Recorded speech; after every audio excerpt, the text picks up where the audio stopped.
ښوونځی ستاسې په کور کې. السلام علیکم قدرمنو زده کوونکو، هیله لرم چې روغ او جوړ به یاست. ښوونځی ستاسې په کور کې ځانګړې خپرونه ده. زه بشیر احمد محمدي مو په چوپړ کې یم. نن ورځ درس موضوع مو له 12 ټولګي د بيولوژي مضمون مربوط جنتیک انجینرینګ یا جنتیک انجېنري ده. په دې باندې بحث کوو چې جنتیک انجینري څه ته ویل کیږي، په نباتات او حیواناتو همدارنګه په مالدارۍ کې د دې تطبیق څه شی دی، په طبابت کې څنګه استعمالیږي، په دې باندې پوره بحث کوو. راځو جنتیک انجینرۍ ته تعریف یې لومړی کوو چې دا څه ته ویل کیږي. تعریف یې په دې ډول دی، موږ وایو چې جنتیک انجینري هغه انجینرۍ ته ویل کیږي یا هغه عملیې څخه عبارت ده چې د یو ژوندي موجود ډي ان اے په څو ټوټو باندې پکې ویشل کیږي او نوي ژوندي موجود ته داخلیږي. دې ته چې ویل کیږي جنتیک انجینرینګ. یعنې کله چې یو ژوندي موجود ډي ان اے راواغستل شي او بل ژوندي موجود ته داخل شي، نو په نتیجه کې چې کوم حیوان رامنځته کیږي هغې ته چې ویل کیږي، یا یو ژوندی موجود رامنځته کیږي هغې ته ویل کیږي ټرانس انیمل. ټرانس انیمل یا ټرانسجینیک انیمل هغه حیوانات ته ویل کیږي چې په خپل جینوم کې پردي جینونه ولري. دې ته چې ویل کیږي ټرانس انیمل یا ټرانسجینیک انیمل ورته ویل کیږي. د جنتیک انجینري چې کوم ده دا په 1983 کې د لومړي ځل لپاره تطبیق شوله. په 1983 کې چې کله انزیمونه کشف شو، هغه انزیمونو ته چې ویل کیږي ریسټرکشن انزایمز. ریسټرکشن انزایمز یا کیچي کوونکي انزیمونه. د دغه انزیمونو په واسطه باندې د ډي ان اے برخې ټوټې ټوټې کیږي او کومه برخه چې زمونږ هغه ډیزایر وي، هغه خواهش وي، هماغلته چې کوم جینونه پراته دي هماغه راغیستل کیږي او بل ژوندي موجود په ډي ان اے کې څنګه کیږي، فکس کیږي. نو ساینسدانانو په 1983 کې څه وکړل، د چنګښې رایبوزومل آر ان اے راواغسته. رایبوزومل آر ان اے لپاره چې کوم جین دی، د دغه رایبوزومل آر ان اے لپاره چې په کومه برخه کې کوم جین موجود دی هغه برخه یې کټ کړله او بالاخره چې ته داخل کړله ایکولای بکټریا ته. ایکولای یا ایشیریشیا کولای یا ایکیریکیا کولای یو بکټریا ده چې د انسانانو په غټو کولمو کې ژوند کوي په نارمل ډول باندې، کومه ناروغي نه رامنځته کوي، یعنې یوه نارمل فلورا ده. دې ته چې کله دغه جین داخل کو، په نتیجه کې چې کله په دې کې ایمایټوزس یا هغه ویش ترسره شو چې کوم ویش په واسطه باندې دغه بکټریا تکثر کوي، نو په نتیجه کې دوی په خپل هغه ویش په نتیجه کې دغه آر ان اے هم پکې څنګه شوله، دوه چنده شو. دغه رایبوزومل آر ان اے هم څنګه کړله، تولید کړله. نو په نتیجه کې داسې یو ژوندی موجود لاسته راغی، دغه ایکولای چې دا چیرې ده، دا یو ټرانس انیمل دی یا یو ټرانسجینیک انیمل دی، ځکه چې په خپل جینوم کې د چنګښې د رایبوزومل آر ان اے لپاره جینونه هم لري. نو دې ته چې ویل کیږي، دې ته ویل کیږي ټرانسجینیک یا ټرانس انیمل. او دا چې دا یو جنتیک انجینري ده چې د جنتیک انجینرینګ په واسطه باندې مونږ مختلف کارونه ترسره کولی شو. یعنې کولی شو دې په واسطه باندې کرایمز یا جرمونه چې کوم دی هغه په ثبوت باندې ورسوو. همدارنګه په حقوقي مسایلو کې هم د جنتیک انجینرینګ څخه استفاده کوي، په ټولو شیانو کې چې وروسته پرې بحث کوو. د جنتیک عملي تطبیق، جنتیک عملي تطبیق چې دی تقریبا 10,000 کاله پخوا شروع شوی دی.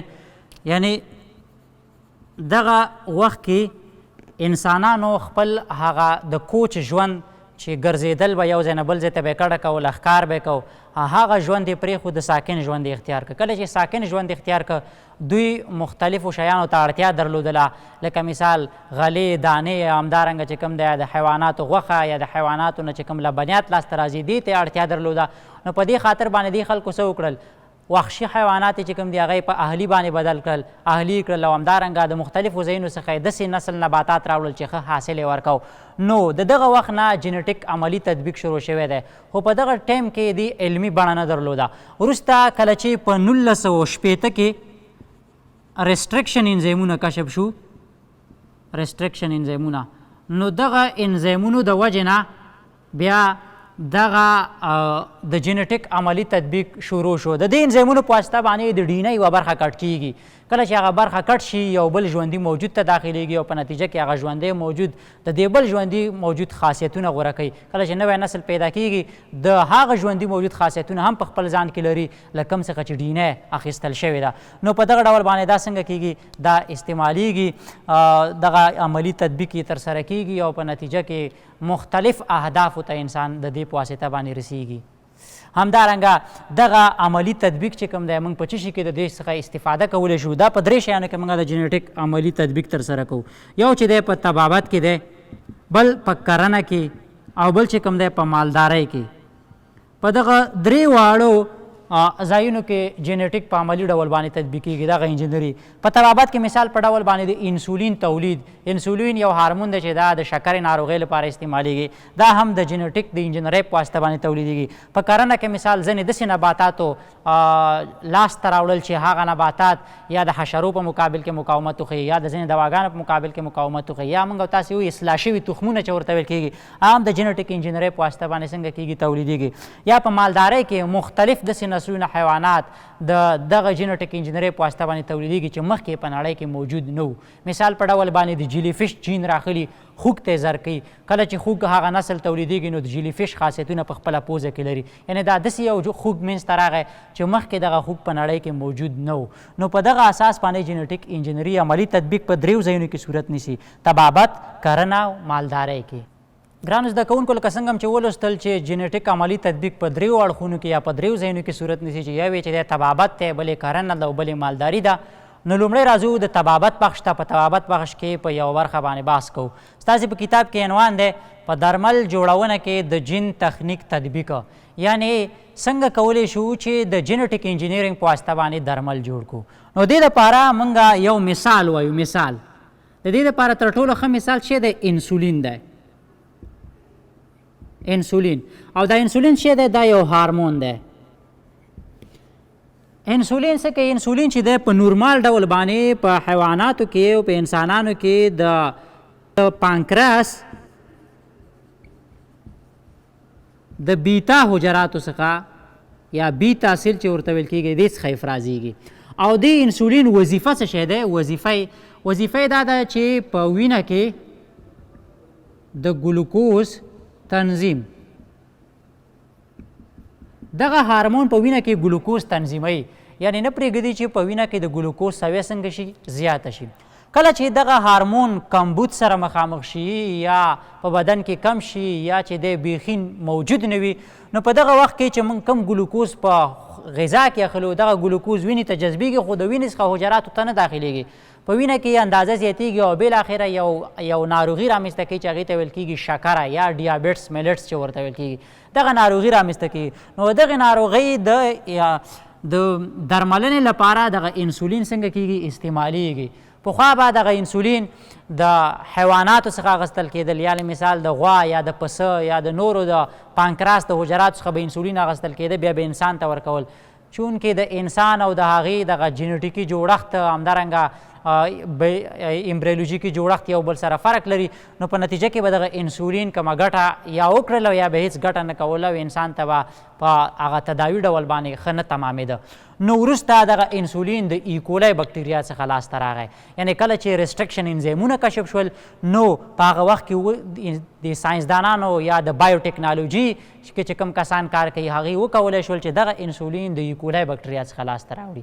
نو دا انسولین څنګه لاسته راوړي؟ ګورئ په دې ډول یې لاسته راوړي. که چېرته موږ ایکولای بکټریا وګورو نو ایکولای بکټریا که موږ رسم کړو، ایکولای بکټریا داسې یو شکل لري. مثال په ډول دلته کې چې لري دا یو ډي ان اے لري په خپل ساختمان کې. دغه ډي ان اے ته چې ویل کېږي دا بکټیریل ډي ان اے ده. کومه ډي ان اے ده؟ بکټیریل ډي ان اے.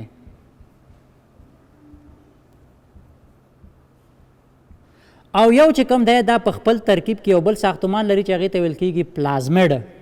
دې ته چې ویل کېږي؟ پلازمیډ. پلازمیډ په حقیقت کې چې دی دا یو خارج الهستوي ډي ان اے ده، یعنې موږ داسې وایو چې دا چې دی ایکسټرا نیوکلیر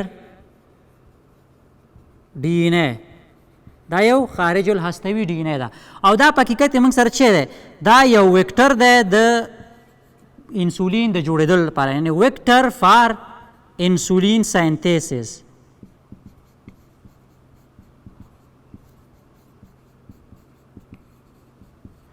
نو دا خو موږ سره بکټریا شوله. بل طرف ته که چېرته موږ د پانکراس نه بیتا حجره راوالو، بیتا حجره، او کله چې موږ دا بیتا حجره وګورو دا چې دی حجروي غشا ده، سیتوپلازم دی، په منځ کې هسته ده او په هستې په داخل کې چې پروته ډي ان اے ده. دغه ډي ان اے چې کوم دا په دغه ډي ان اے باندې چې کوم جین پروت دی دغه جین چې د انسولین نمایندګي کوي یعنې موږ که چېرته دی نه یوه برخه د ډي ان اے راواخلو مثال دا د ډي ان اے هغه برخه شوه چې دا په خپله دغه ساحه کې چې لري د جین لري دغه جین د څه شي دپاره دی دغه جین انسولین فارمیشن لپاره دی انسولین فارمیشن لپاره ساینسدانان څه کوي لومړی د دې بکټریا څخه دغه ډي ان اے دغه پلازمیډ راخلي کله چې دا پلازمیډ راواغسته نو دغه پلازمیډ څه کوي دغه پلازمیډ چې دا ډبل سټرین دی یعنې یو سټرین یې داخل طرف ته دی یو بهر طرف ته ډبل سټرین ډي ان اے ده د ریسټرکشن انزیمونو په واسطه چې موږ ویل چې هلته ریسټرکشن انزیمونه کشف شوي دي نو کله چې په دې باندې ریسټرکشن انزیمونه کار وکړي نو دغه برخه یې څنګه کېږي کټ کېږي بالاخره داسې شکل ورکوي دا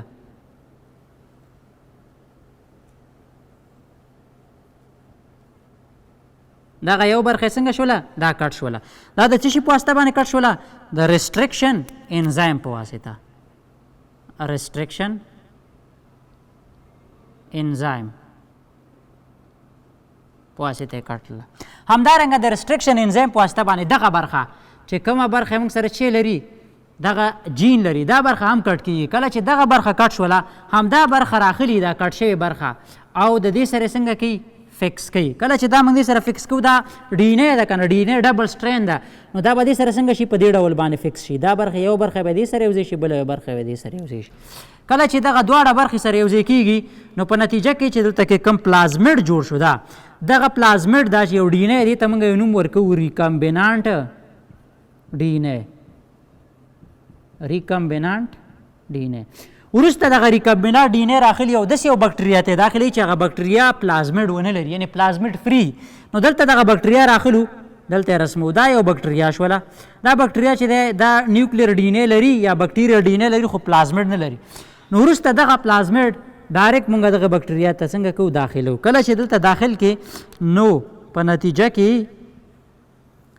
دغه یو ژوندی موجود لاسته راغی چې دغه ژوندی موجود چې دی دا یو ټرانسجینیک انیمل دی وروسته دغه بکټریا راخلي او څه کوي دغه بکټریا چې دغه پلازمیډ یې واغېسته دا بیا کلچر کوي کلچر معنی کرل میډیا کې کري یو خاص ځای کې کله چې په کلچر کې وکري نو په نتیجه کې دغه بکټریاګانې تکثر کوي کله چې تکثر کوي نو په نتیجه کې دلته کې چې کوم جین دی دا هم ریسپانسیبل دی چې د مسنجر آر ان اے جوړ کړي مسنجر آر ان اے رایبوزومل آر ان اے ته بیر اخر هغه کوډ ورکوي رایبوزومل آر ان اے چې کوم د په نتیجه کې پروټین جوړوي هغه پروټین په حقیقت کې چې دی انسولین دی او دغه انسولین د بکټریا څخه په دغه ډول باندې لاسته راځي کتاب ته وګورئ په کتاب کې که چېرته تاسې وګورئ اضافي معلوماتو کې چې کم شیان د جنتیک انجېنري په واسطه باندې تولید شوي دي لومړی ځل لپاره انسولین په امریکا کې چې کوم دی په 1982 کال کې جوړ شول چې دا د شکرې ناروغۍ لپاره استعمالیږي د وینې د پرنټ کېدلو ګروپ چې کوم دی یا کلاټینګ فیکټورونه د هیموفیلیا ناروغۍ لپاره یو جینټیکي بېنظمي ده په 1983 کې دا هم په امریکا کې همداشان دغه نور ټول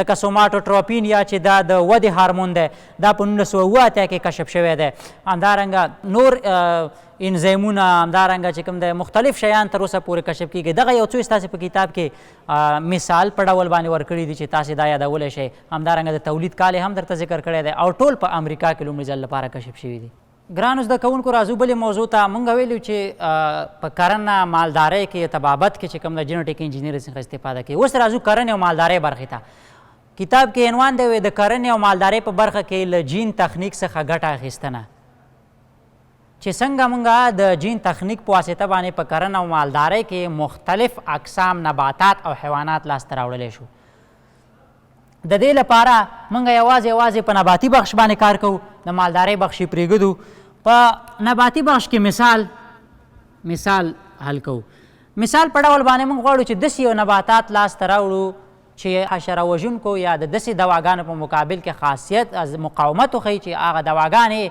واښه یا کوچني بوټي له منځه وړي یعنې هاربیسایډ دواګانې هغه دواګانې دي چې هغه دغه نور نباتات وژني چې کوم زموږ لپاره فاضله دي لکه مثال واښه او کم چې زموږ لپاره فایدهمند دي او موږ په پټي کې کرلي دي هغې باندې کم تاوان یا تاثیر نه غورځوي نو دې لپاره څنګه کولی شو چې داسې نبات لاسته راوړو چې د دوا په مقابل کې مقاوم وي دغه دوا نشي کولی چې دغه نبات هم له منځه یوسي مثال په ډول باندې یوه دوا ده بازار کې پیدا کیږي د ګلایفوسیټ په نامه باندې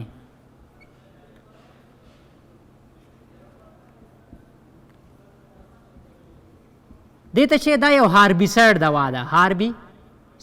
هاربیسایډ معنا واښه وژونکې دوا ده. دغه دوا نورمال ډول باندې څه کوي؟ کله چې دغه دوا د یو دهقان په واسطه باندې په پټي کې شیندل کیږي نو دغه دوا څه کوي؟ دا په نباتاتو کې EPSP انزایم نهي کوي. څنګه یې کوي؟ نهي کوي، نه پرېږدي چې فعال اوسي. او دغه انزایم د څه شي مسؤل دی؟ دا د کلوروفیل جوړولو مسؤل دی. کلوروفیل د دې انزایم په واسطه باندې کلوروفیل جوړېږي. خو که چېرته دغه انزایم نهي شي، مثال په ډول دغه موږ ورته ورکړل دغه دوا او دغه انزایم نهي شو، آیا کلوروفیل به جوړ شي؟ نه. چې کلوروفیل نه جوړېږي نبات کې ځینې ترکیب عملیه صورت نه نیسي. چې نبات کې ځینې ترکیب عملیه صورت ونه نیي او بالاخره نبات خپل ژوند له لاسه ورکوي. نو دغه ګلایفوسیډ اوس موږ غواړو چې داسې یو سایبین نبات لاسته راوړو، سایبین چې هغه نبات د دې ګلایفوسیډ په مقابل کې مقاومت وښیي چې تر څو دغه ګلایفوسیډ د هغې کلوروفیل له منځه یونیسي او هغه باد چې کوم دی تخریب نشي، له منځه لاړ نشي. نو دا موږ څنګه لاسته راوړو؟ د دې لپاره چې مثال موږ په سایبین باندې کار کوو. سایبین نبات دی دا لاسته راوړي تر څو موږ له ښه حاصل راکړي. دغه نور نباتات چې کوم هغه په خاوره کې کومه غذا ده، کوم هغه نیوټرنټس دي، هغه د هغې په واسطه وانغېستل شي، دغه ګلایفوسیډ دوا پرې شیندو. خو اوس داسې سایبین موږ له پکار دي چې هغه د ګلایفوسیډ په مقابل کې مقاومت وکړي. څنګه دغه سایبین لاسته راوړی شو؟ په دې ډول راوړو. په کرنه کې د نباتاتو د نوي نسل د تولید لپاره دوی د یو بکټریا څخه کار اخلي چې هغې بکټریا ته ایګروبکټیریم ټیومیفیشیم وایي. دا ایګروبکټیریم ټیومیفیشیم یو ډول بکټریا ده چې دا د نبات په زخمونو کې اکثره داخلیږي او هلته ژوند کوي. د دغه بکټریا څخه څه کوي؟ استفاده کوي. دغه بکټریاوې په خپل ترکیب کې یو پلازمیډ لري او هغه پلازمیډ ته څه ویل کېږي؟ TI پلازمیډ. اوس مونږ څه کوو؟ مونږ غواړو چې مونږ داسې یو سایبین نبات لاسته راوړو چې هغه د ګلایفوسیډ په مقابل کې څنګه وي؟ مقاوم وي. خو که چېرته ګلایفوسیډ په مقابل کې مونږ دا مقاوم کوو، مونږ باید داسې یو EPSP انزایم دلته ولرو چې د دې سره فرق ولري. که چېرته دې سره فرق لري هغې EPSP ته مونږ څه نوم ورکوو؟ میوټیټډ EPSP. یعنې میوټیټډ EPSP مونږ سره پکار دی چې تر څو دې په مقابل کې مقاوم وښیي. نارمل EPSP نه دی پکار. نو دغه میوټیټډ EPSP مونږ څنګه لاسته راوړو؟ اوس د نبات چې کوم حجرات دي د دې څخه موږ دغه حجره ده مثال د نبات او داخل کې چې دی هسته ده. په هسته کې DNA پرته ده او د DNA په سطح باندې مختلف جینونه دي. دلته دغه جین چې کوم دی، دغه جین چې د څه دپاره دی؟ د EPSP دپاره په دې برخه کې مثال واقع دی. نو دغه برخه چې دا موږ سره ډیزایر پارټ دی. څه شی دی؟ ډیزایر پارټ. یعنې خواهش چې موږ د یو کوم شي لرو هغه دغه برخه ده، ډیزایر پارټ دی. موږ د دغه ډیزایر پارټ څخه دغه برخه د ریسټرکشن انزایمونو په واسطه باندې کټ کوو او دې پلازمیډ کې فکس کوو. د TI پلازمیډ څنګه شکل لري؟ TI پلازمیډ یو غټ پلازمیډ دی. دلته تاسې ته رسمومه. دوه برخې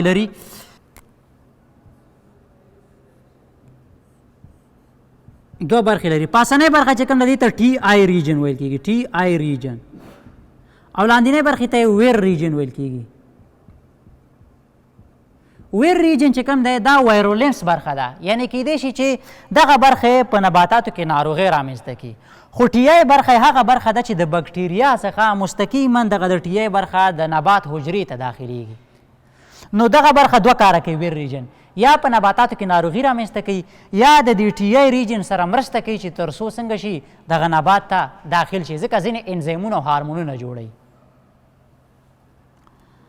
په دې کې موږ څه کوو؟ دغه د ډیزایر برخه راخلو ده او دا څه کوو؟ دا دلته کې فکس کوو. نو لومړی هغه ډیزایر پارټ جین راخلو، په دې ځای کې موږ فکس کړ. موږ یو پلازمیډ جوړو. دا چې شو؟ دا ډیزایر جین شو. ډیزایر جین شو. بل طرف ته د دغه پروسې د شروع کېدو لپاره موږ سره باید یو پروموټر موجود وي چې دا موږ په تیرو درسونو کې ویلي دي چې څنګه ټرانسکرپشن او ټرانسلیشن مرحلي صورت نشي، هغې کې موږ پروموټر ویلی. نو دلته دې دپاره یو پروموټر ته ضرورت دی. په دغه برخه کې یو پروموټر هم څنګه کېږي؟ فکس کېږي. نو دی شی شو؟ دی پروموټر شو. او دغه پروموټر چې کوم دی